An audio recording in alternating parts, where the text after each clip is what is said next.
Hello and welcome. In this video, I'm going to show you how you can find word count in your Google document.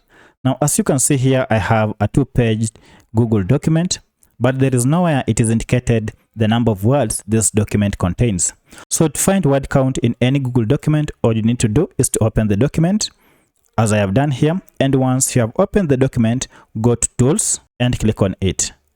From here, scroll down and you'll see the second option, which is word count, and click on it.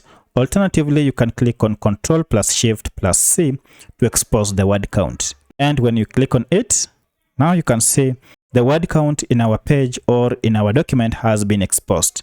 And there are so many variables that we can read from this. First, the number of pages, there are 2, and the number of words are 845.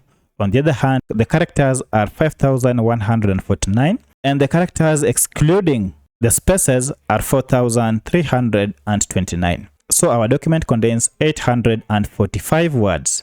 That's how you find word counts in Google document.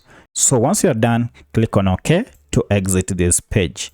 So that's how you find word count in Google document. If this video was helpful to you, kindly hit the like button and subscribe to this channel to support me. Thank you for watching, and let's meet in the next video.